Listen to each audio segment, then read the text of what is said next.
What is up, you guys? My name is Goji. Welcome back to a brand new Destiny weapon review. Now, just if you can tell by the screen, I finally got the Boltcaster. And yes, I know, after so long, I finally got the Boltcaster exotic sword. But let me just do the typical intro, you know. Welcome back to a brand new exotic weapon review, and today I will be reviewing the Boltcaster exotic sword. I only got 1 out of 3 so far, but before we get into this, if you want to see more videos like this and you want me to do the other swords if I can, if you want me to do other swords, which hopefully I can, please smash the like button with the sledgehammer, comment down below how your day was, and subscribe if you're new to the channel. And let's begin. So this is a Boltcaster. It's an exotic sword. It looks really cool, I have to admit, in terms of design. And the description says, with your own hands you forged the mighty Boltcaster. Now take it in hand and unleash its thunder. And let's go over the perks. So let's see. The speed is okay. The impact is good. The range isn't the greatest though. Efficiency is good. The defense is nice, and is 50-50, you know. And then the energy is really good if you have the perks on. So let's begin this. So let's talk about the perks. There's sword strikes, so you have to do R1. You use the R1 button or whatever thing you have on Xbox or PlayStation. Doesn't matter really. And there's arc forged swords, so use L2 like I said. Doesn't matter what console it is.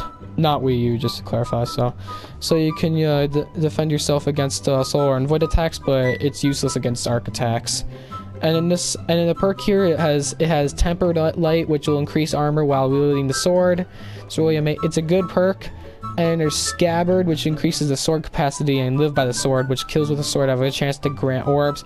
I'll probably choose either. If you were in the raid, I would have chose live by the sword over scabbard.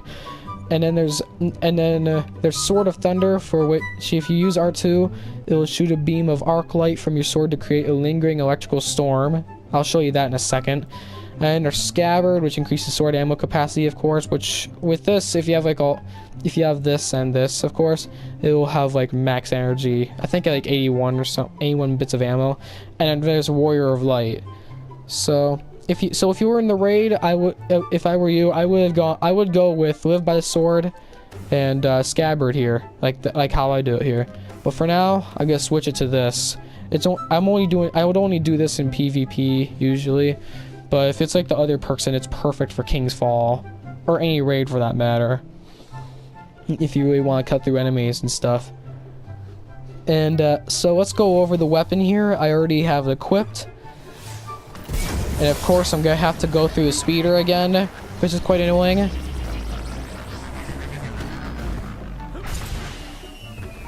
And hey, I have some enemies. Hopefully, no one will take them. Hey, guess what, guys? So as you can see, these guys right here, these fallen here. As some of you know, these kind of fall into dregs and vandals. They do arc damage, and if I can find myself a captain, you know, a fallen captain to be exact, because since Beanie does solar damage, she'll probably be perfect. And I know it will take long, because with the guarding thing, you know, it'll actually be much different. I don't know what kind of damage the shanks do, though. I wish I would know, but I'll probably do some research on it later.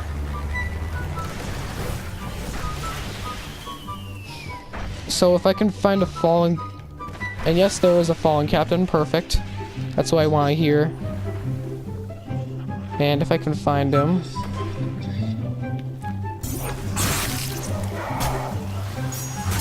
See? And as you can see, since being that he had an arc shield, he was killed instantly. Especially, even though he was literally a tier 1 character, a tier 1 enemy. So in PvE, it literally cuts through as if anything were nothing. Oh yeah, and the servitors, they would help. See, damage resist. It's perfect. And you can also do that when you're in midair, but this attack here is amazing. This one is like the longest range attack on the sword here. In PvE, it works really well if you're a really big fan of doing any raid whatsoever, or unless you're really good at hacking one and like skip it, you know. And in PvP, it's really good to when you finally get used to using it, which I still have yet to. It'll literally be a force to be reckoned with. Oh boy, I just got disconnected, but okay. But I think that's about it for the. But I think that just sums up this entire review. That's kind of awkward, but how did I get here? That was awkward, but I think that's just about it for this review. And let me just kill those fallen here.